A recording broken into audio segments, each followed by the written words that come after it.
Okay, my name is Bobby Vaught. This is lesson 14 in the series Everything You Need to Know to Understand Investing Do's and Don'ts. Okay, so don't forget to hit the subscribe button. In every lesson, I put a link to lesson 1 in the description below, and then in addition to that, each lesson has a link to the next lesson in the description, so they're all easy to find. You can just go through the whole thing. Okay, so lesson 13 was 3 weeks ago, which means I really kind of dropped the ball there. I'd intended to do at least one of these a week, and sometimes two, and it's been 3 weeks since lesson 13, so I kind of got behind there. I was kind of focused on the political part of this channel. There's two different parts of this channel. There's a political aspect of it, and then this series, which I try to keep very apolitical to the best of my ability, because I want it to be something that would appeal to people, that could, help anybody. Okay, so let's get into it. Today we're going to talk about covered calls, what's called covered calls, and why you should just generally avoid doing it. In lesson 10, we talked about options, commodities, and currency trading. In those three things, you're basically just making a wager. That's really all it is. And if you want to understand why, go back to lesson 10 and just, listen to that video, and you'll understand why I say that a lot better. Options, any option, whether you buy the option, sell the option, whether it's a call or a put, you're making a wager, okay?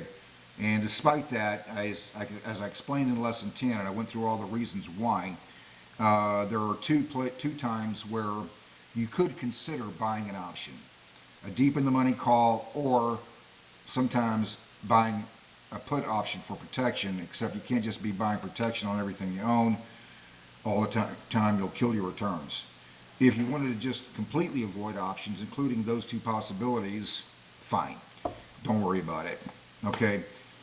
The reason I wanted to talk about covered calls is because there's a lot of people who I've noticed that just swear by them, and we're going to go through their reasoning and where I believe their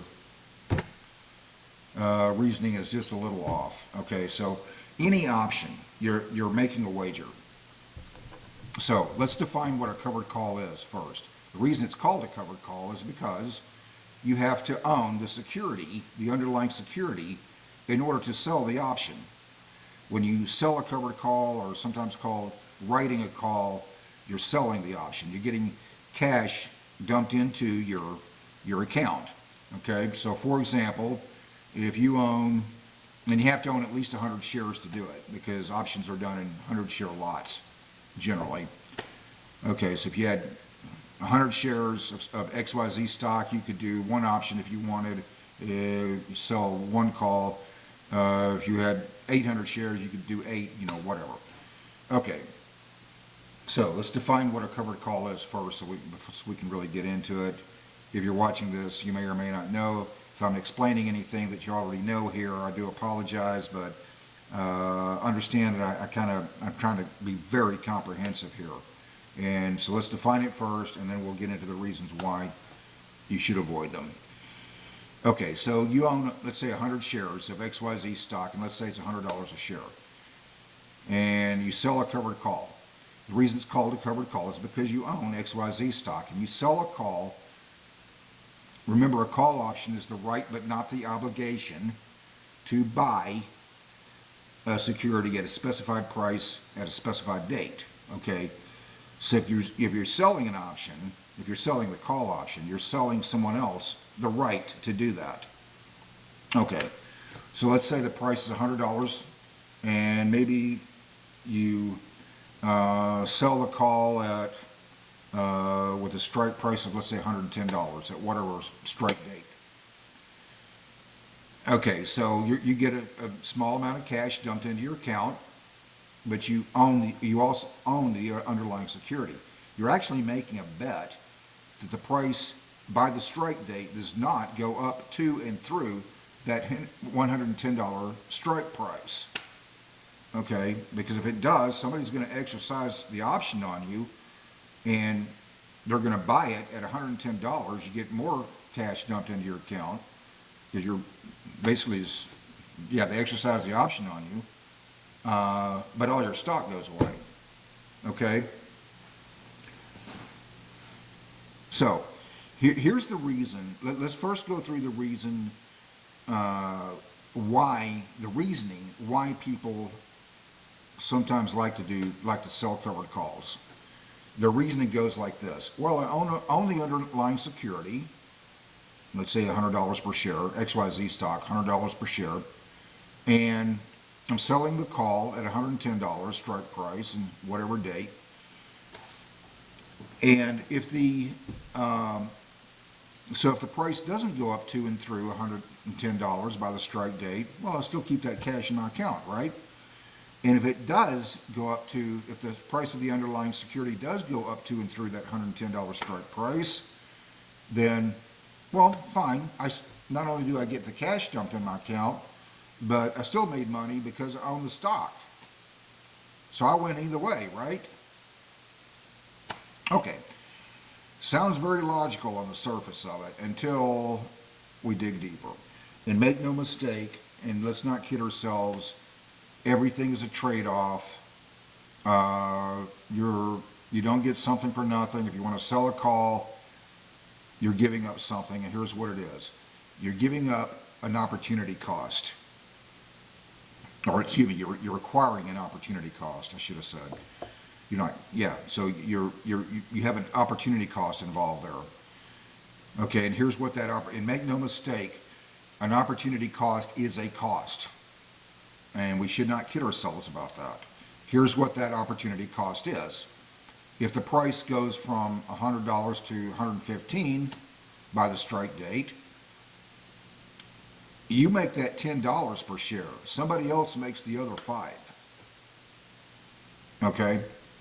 So in exchange for that amount, that cash that gets dumped into your account, you're also acquiring an opportunity cost.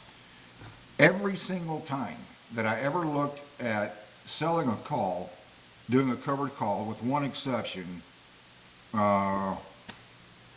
it wasn't worth it. It just wasn't worth it to me. And then the one time that I did it, I regretted it. I'm going to explain why about that in just a moment. So when you look at the amount of cash that you get dumped into your account relative to that opportunity cost, every single time when I looked at it, it wasn't worth it. It just wasn't worth it. In investing, sometimes it's a really good idea to just forget about trying to take shortcuts. Just drop it. Okay? Really good idea.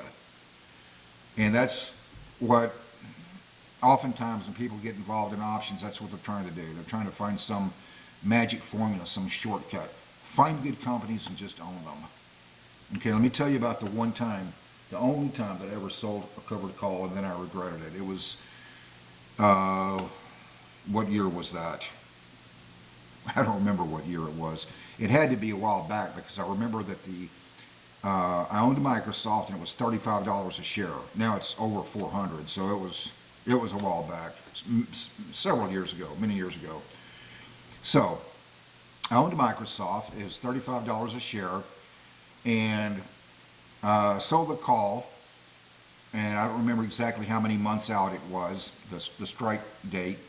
The strike price was $40. And I felt like, yeah, okay, I'm going to get that cash dumped in my account. I want to own Microsoft, but I don't want to sell it, but I'm pretty sure it's not going to go to $40, from 35 to 40 during that time frame. And then here's what happened. I got a little bit lucky, okay? Because what happened was the price of Microsoft started going up, and here I am looking at it. The price is going up. I own it, and yet I'm concerned. I'm disappointed. I got worries because I really did not want to sell it. If it goes up to and above that $40 strike price, I'm going to be into a forced sale. I'm going to end up being forced to sell at $40. Somebody's going to exercise the option on me, and I get that $40 per share, but all the stock goes away, and I did not want it to go away. Okay, so the price started going up from 35, 36, 37, 38, and it's also approaching towards a strike date.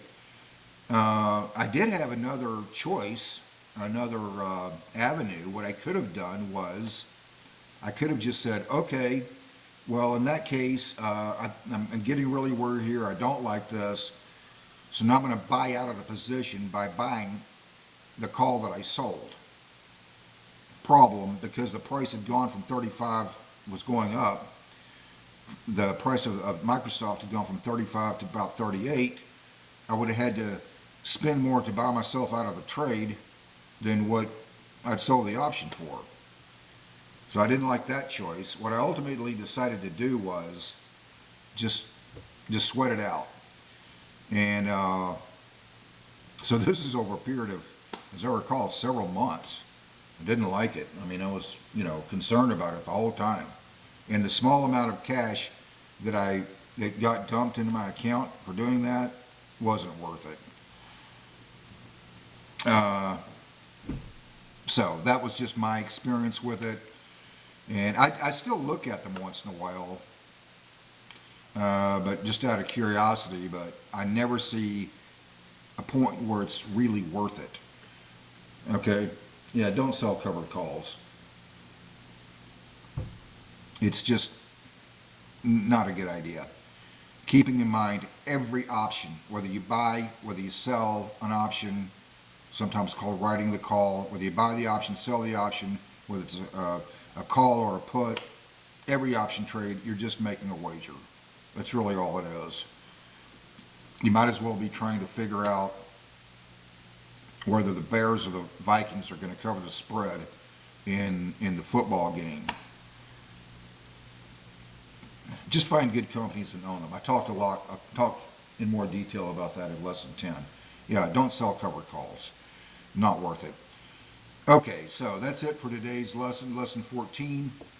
We still have a lot more to cover. Hopefully I won't drop the ball again and get too much into political stuff. I kind of got caught up in that.